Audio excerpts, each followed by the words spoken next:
How did Wrong Turn come about?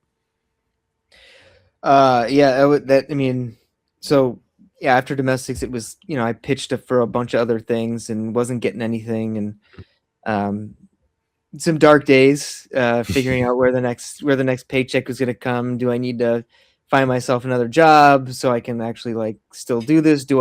Should I even still do? There's all the things that go through your mind. Um, and I remember getting this script from my man. I rep this guy Alan. He wrote the first Wrong Turn. He just wrote this reboot that they're doing over at Constantine. Tell me if you like it. And I was like, oh boy. Ugh, Wrong Turn. I was like, this is what I'm going to be doing now. All right, I'll take a look. And of course, the script was great. And I was like, oh gosh, this is actually really interesting. It's very different.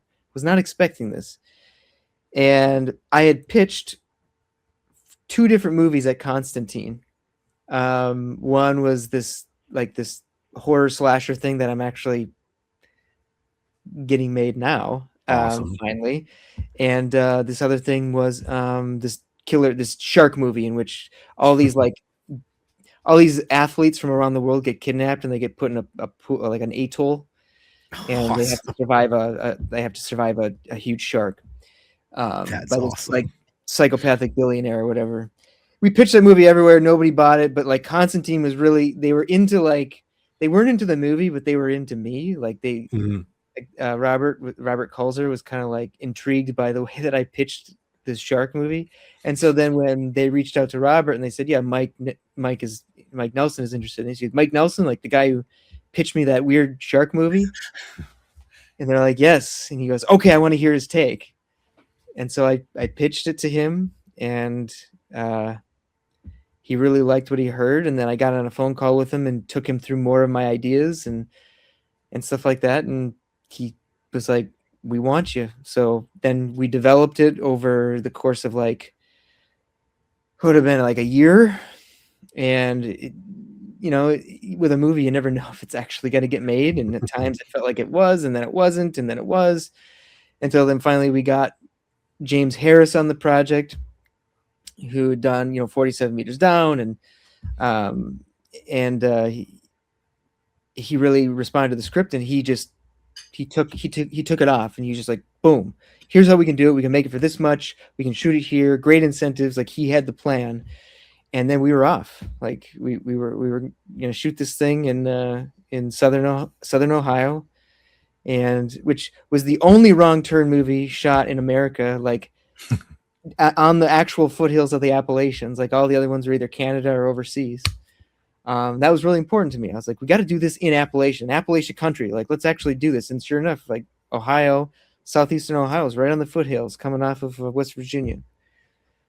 Um, and so, yeah, then we did it. And, again, everybody from the executives to the writer, Alan, to myself, like, we all had a very similar vision for what this movie was going to be. And we knew that it was probably going to make some people mad, which it did.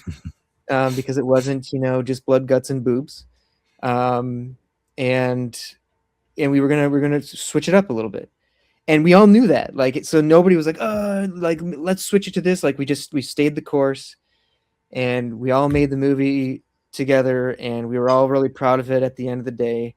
And yeah, like, it really it came together. And whereas the release was hard because COVID hit.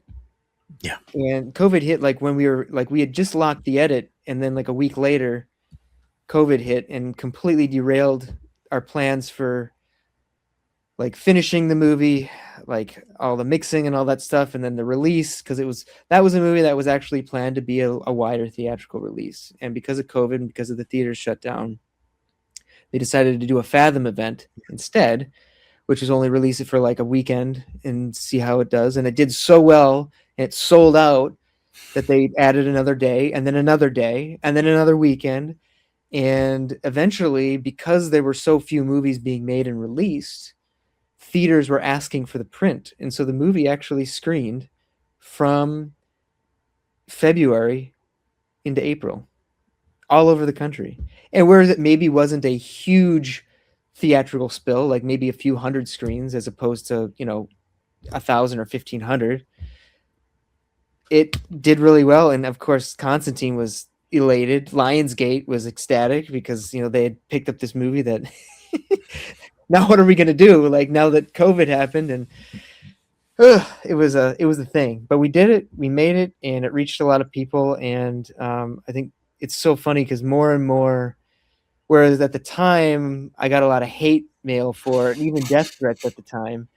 Now it's found audiences more and more, and I think a lot of people who didn't see it when it first came out, who have been watching it more recently, like within the last couple years, and taking and just like enjoying it. You know what I mean? Not expecting that that's what it is. When you hear Wrong Turn, some people are like they're blown away or surprised in a good way.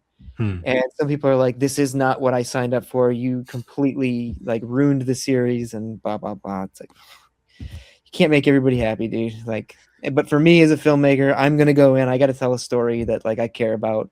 And at this point, sort of my MO is if I'm going to deal with an IP, it's not just going to be a rehash. Like I'm not going to do that. It needs to mean something to me, and I need to have my point of view on it. And I'm going to give you something that you're not going to expect.